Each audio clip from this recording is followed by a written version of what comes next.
everybody, and welcome to one of our last weeks going into June, second to the last or the last week. I am really happy to be out here, and I have to tell you, I am so happy to be able to actually show you guys this finally. Now, Keith, God love him, is going to pop up a few stills that I took for you so you can see the before. Now, I know a lot of you guys, buy houses, or maybe a house like this one here, you didn't get to a certain section. You got in here, it's been a couple years, you didn't get to the section, the back section, or, the redheaded stepchild, so to speak. You just kind of push it off in a corner. So today, I'm going to show you how you can really do some of your own landscaping and not to get that, what am I getting into? There's no hope for this. So that I can show you exactly how easy it is to really get things under control and get something pretty on the fly. So you guys stay tuned and we will be right back.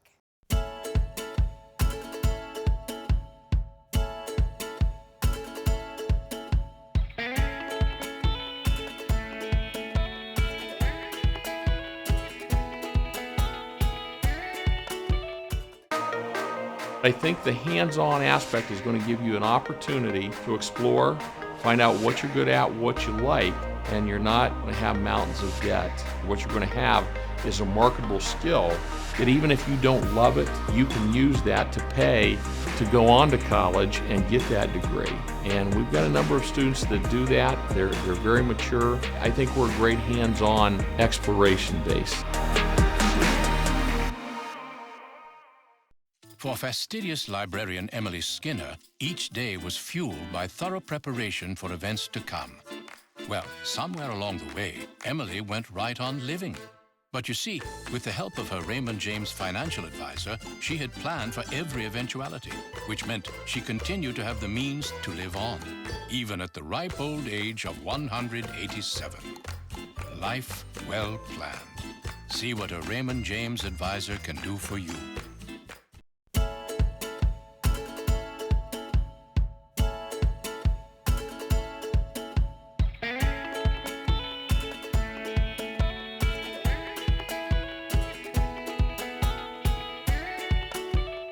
Hi everybody, welcome back. Well, as I said, I'm really tickled to finally have you guys at the back of my place. This is our fourth summer here, and although you guys have seen my deck, the front of the house, the giant sunflowers, the big containers, down below, I got that done right away out front because that's where everybody sits, that's what I have to look at every day, and I really wanted to get that finished first. Well, over the course of the last year, and even last summer, and actually the summer before, I did start looking at the back. I just ran out of time. You know how it is. Sometimes we need 36-hour days. So anyhow, Keith's going to pop up these pictures, and this is what the before actually looked like. As you can see, there's two different pictures here, and you're looking at the right side, and we're going to get to the left side. But you can see how much weeds and overgrown everything was going on. Now, let me note something on these pictures while you're looking at them still and going, that looks like our back part. Okay, so compost, I had been throwing leaves and everything on here in this back section that you're looking at in the pictures for the last 2 years.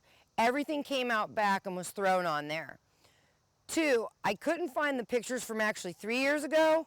However, oh my Lord, the shrubs look great compared to how they were. Some of them were upwards of 5 foot taller, and dead pieces and everything else. I mean, we actually, between Andrew and my father, they came in with chainsaws. It was just, it's not that I wanted to lose them, but they needed a really hard rejuvenation pruning. And I knew they were gonna look like crap. I knew it. I knew they were going to look like crap for a year or two. I didn't care. So, that was the start. So the reason why the weeds look so bad is, 1, I've been busy with the shop and I've been busy with the front, so I haven't made it back here. But 2, the ground's become way more fertile and way more of a happy place for all these weeds to grow. And some other things that I'll show you. So Now, jumping back to the here and now, and where I'm standing today, is, you know, to my left here. Oh my gosh, this poor spirea. You know, I still have one down here that I'm gonna have to prune. I'm not even gonna try to yank it out, dig it out, anything like that. I'll just prune it back until it finally decides to die. This guy here was clear over in front of the AC, and it was over about this far and was up to almost the gutter. Now this was pruned 2 years ago and then last year as well. If you look to my right, this is a big Rose of Sharon. And for those of you that have had Rose of Sharon, you know they can get out of control. Believe it or not, I am gonna notch this one back. Well, you're probably saying, well, Heather, it's almost July, it's gonna start blooming. So, I don't care. It's too big. It's still too big. I notched it back enough here. I don't really like this spot, but I'm figuring over time I can get it to fill in, which it will. So, what we're gonna do, what I'll probably do is bring in the loppers, take it back down about another foot, try to keep balling it back. Because again, I don't want to yank it. It's not that it's useless. So I don't want to do that, but I am going to bring it back down. Now the key, if you're going to do this, and this was something I had learned from a few people, the key when you do this, you can take them down to the ground, and yes, suckers may shoot up, little bits and pieces, but if you can take them down gradually, you're going to be better off. Because again, when I cut this back, it's still going to fill out. It's going to fill back out, especially if I throw feed around it. I mean, that's probably what I'm going to do. So now you can see I'm standing here. There's no more weeds. We actually finished this up this morning, and we simply used small tiny shovel to scrape and get the ridiculous thistle roots out that were growing, because there was no yanking them without bloodshed happening. The snow shovel, because hey, when you're going to use a pitchfork and a rake, why not rake it on there? A wheelbarrow. We actually had a trailer out here earlier, but a wheelbarrow to, you know, get rid of stuff. But what I did, because remember I said I had compost and stuff, all of it that had broken down over the course of the last couple years, anything that wasn't broken down got raked. So everything got raked off of here. All weeds got yanked. Yes, there's still some little ones. I'll get to them. I mean, everybody says, well, that's not perfect. Now, how many places are perfect besides like Zor Gardens or Reeves? I mean, so, I'm not saying nobody's is, but I'll get to the weeds. I'm not worried about that at this point. What I wanted to make sure was once I got everything and got the worst of it out in the roots, to know that everything was out of there major so that I could do it myself. So now that I have some space here, I can go in and pick at this. But what I'm excited about doing finally is planting back here. So stay tuned, and when we come back, I'm going to show you how I'm going to start laying this out and what I'm going to do back here to hopefully have a really super nice showplace garden and a really good start for the pollinators.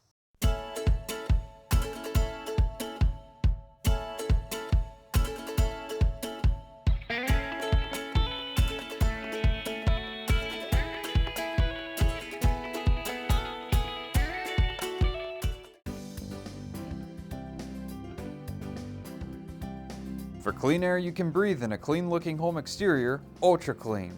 Locally owned and operated, offers both air duct cleaning and pressure washing for your home. Give them a call at 330-243-3996 to help clean up the air you and your family breathe and your home's outside appearance.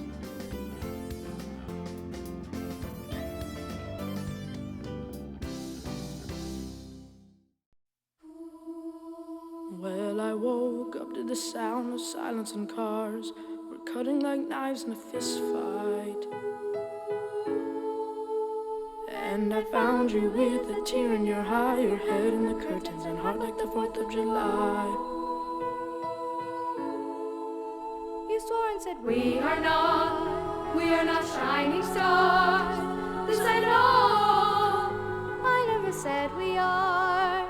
If you're lost and alone, or you're sinking like a stone, carry on. May your past be the sound of your feet upon the ground. Carry on. Carry on, carry on. We are shining stars. Carry on, carry on. We are who we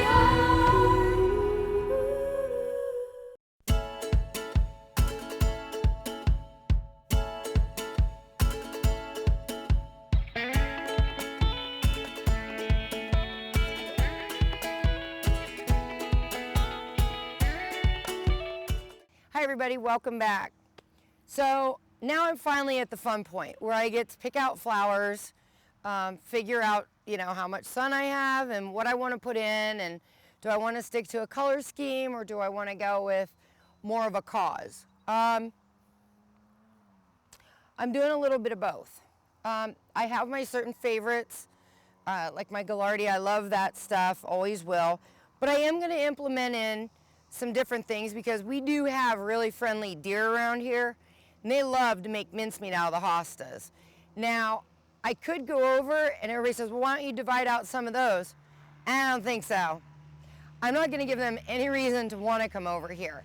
So I'm really trying to stay away from deer-friendly plants and going with more resistant. So what's deer resistant? Well, we've talked about this on other episodes, but Purdue has a really good site you can go on, and it actually rates plants A, B, C, and D. Ones that, hardly ever get touched, some that do, and some that absolutely get chomped on that are horrible for that purpose. The other thing I wanted to try to do was looking at the deer-resistant plants. I wanted to make sure that I had, because once it gets like around noon, it's all sun. Once this sun comes over our roof, it is all sun until sunset. So I knew I was safe with full sun plants. So that was a good thing, because a lot of them I do like. Not that I don't like shade plants. I have a lot of those I like too. So then it was, okay, I need full sun plants. I need stuff that's deer resistant. And I really want to do stuff to try to entice some of the hummingbirds, butterflies, which, mind you guys, this just started this morning. So, and I still want some annuals in here. And I'm actually going to plant a couple peppers. So at this point, and I even have some interesting little things. And since I have no room in the front, I'm going to put them in the back. And these are going to work out great, because Bambi is not going to like the miniature, call them just miniature pumpkin plants. It starts with an N, and they do bear like an orange fruit. But the Easter egg plant and the mini pumpkin plant, which is actually Narigella or something like that, Narija. Anyhow, it's an annual that's not common around here at all. This was compliments. Thank you again, Jeff Kirkbride, for letting me try some of these. These have nasty little spines. I don't know if you can get that, Keith, but I just want Bambi to just chomp on one of them. That's all. I just am begging that the deer try just one leaf, because these things actually have spines. I mean, nasty little spines underneath, and they're even underneath. So this is a first for me. So he's going to go towards the front, towards kind of like the border. We're going to put him on border patrol. The other thing that's actually going to go more towards the front is my ghost peppers. And again, if anybody's handled Trinidad's or Carolina Reapers or ghost peppers, they're hot. I mean, everything about them is hot. They're just hot.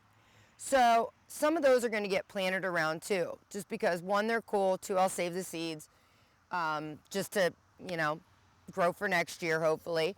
And then three, again, I hope Bambi tries to chomp on it. So then I went after the deer resistant stuff. And some of it, I'm actually going to get back up here. Some of the deer resistant stuff that I did pick, sorry, I'm turning away from you guys. yarrow. You know, it really gets a bad rap, and it shouldn't. They grow fast, they're easy, they're drought tolerant, they're great for full sun areas. If you keep them deadheaded, they bloom and bloom and bloom, and the deer don't really like the texture of them. So they're pretty high up there. However, they are a little taller, so I've got to kind of keep these guys to the back because the other little one, which is right in front of me down here, is one of my favorite salvias, and it's only because you don't find it everywhere, is the Purple Rain. Yes, I used to listen to Prince, don't judge. But the Purple Rain salvia is absolutely phenomenal. It's different, and a lot of things don't bother salvia. It has a weird smelling leaf, very, very good for, you know, bugs not bothering them, diseases, everything else. And then last but not least, you know, I've got my cute little apricot gaillardia down here. Absolutely love these things. Once they're established, they're so drought tolerant, and they just bloom their hearts out. I mean, I'll still have flowers in November, so I absolutely love them. I knew they had to go in.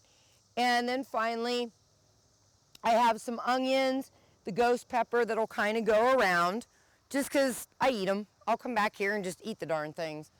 And Keith, I don't know if you can get a close one on this, but before we cut to a break, remember I told you guys I just throw everything back here, my compost and stuff? Well, if you get a close-up of that, Keith, I have strawberries coming. Okay, that was the strawberry hanging baskets that you guys saw that I did. Remember we did that episode and I showed you how to plug them in? That's the hanging basket. I didn't plant it, I was tossing it because I usually just plant them or I change my mind on things. It grew.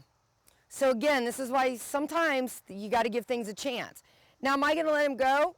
Absolutely, because now I have the regular strawberries. So now my pine berries can go in. So I'm kind of really stoked about that. So I'm going to try to trudge them along this section because they are going to vine. So I'm going to have to keep an eye on them and get them through there and kind of bolster them in with the peppers, with the onions, and with some other deterrents, probably even marigolds, you know, stuff that Bambi doesn't really like. So stay tuned. When we come back, I'm going to show you how I plop these guys in the ground, or at least one of them, so you see how I do it. And other than that, we'll be right back, so stay tuned.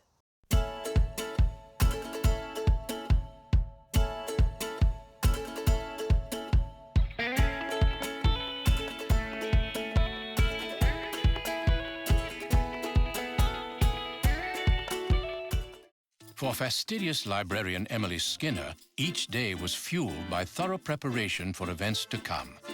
Well, somewhere along the way, Emily went right on living. But you see, with the help of her Raymond James financial advisor, she had planned for every eventuality, which meant she continued to have the means to live on, even at the ripe old age of 187. Life well planned. See what a Raymond James advisor can do for you.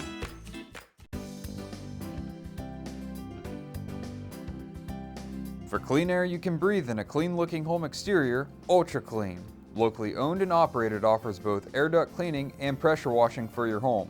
Give them a call at 330-243-3996 to help clean up the air you and your family breathe and your home's outside appearance.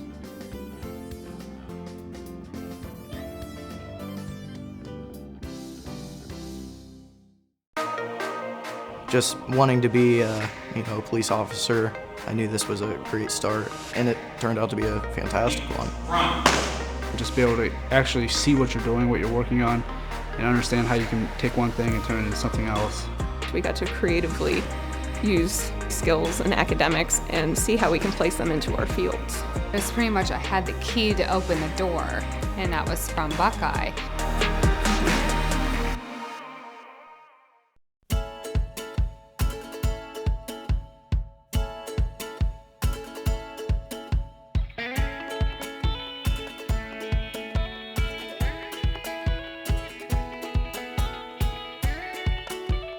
Hi everybody, welcome back. So I'm pretty stoked to have this shovel here. And remember I told you I left, you know, between ashes and leaves and grass clippings and, you know, different things I've tossed out here, fruit peels, eggshells, you name it, it's come out here. You know, this ground, and I haven't tilled it. And I'll tell you, I'm not a real big one for tilling if I don't have to. You know, there is a thing called over-tilling. You can really break down your soil structure. So what I was hoping for is what I'm seeing. I've got a nice light soil mixed in, and I am pretty stoked about that because I'm seeing a lot of darkness in here, and that's a good thing. That is a very, very good thing. So what I do is when and this is the thing, guys, you know, when you're planting stuff, like I wanted some certain pops of color out here. So like this hibiscus, I started from a little plug. So he's got a nice little root system on him. The Elipot, I'm sorry, an Elipot is like a biodegradable sheath, but they're used on a grower level. What I'm gonna do, I'm gonna free him of that because although they're great to plug stuff in, sometimes they're not always the best. So I'm going to try to get this loosened up around him as much as possible to let these roots go. Now, all I do, and you know, I do the same thing with the tomatoes, the same thing with the annuals. I use the same soil. I swear by the Better Grow soil. And like I said, I love Pro Mix too, but the Better Grow is a lot cheaper. So anyhow, all we're gonna do, I'm gonna give some fresh mix in there. Well, why, you say? Because you've had the compost and everything. Hey, I'm further amending the soil. All I'm doing is giving this guy, this has starter fertilizer in it. It's gonna give him a jump start. It's gonna ensure that it helps keep adding to the nice soil. So all I'm gonna do, geez, Keith, you see how I am? I finally get a wireless and I'm just abusing it now. I'm just gonna plop him in the ground, nice and even. And again, you guys are like, God, she's so rough on them. It's okay, they live, they wanna survive. So I'm not even gonna mess with the soil around it. I'm gonna strictly use my good potting soil, make sure everything's tucked in nice, because I know we do have a thunderstorm coming later.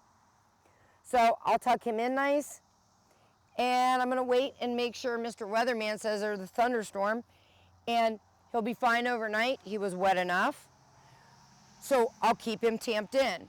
Now, remember I held up this little guy. Well, don't worry, we'll come back to this later this summer because I think you're gonna be surprised. I know a lot of you guys, hey, and you know what, knock yourselves out. You wanna pay $20 for a perennial, you go right ahead. I don't care, do what you want. All I know is I can get this guy grown. I can get way more. When I start little stuff, I can have way more cool plants. So I'm all about that. Same thing with him. You know, we've got 3 little starts here. He's got a heck of a nice root system. He is going to take off like a banshee.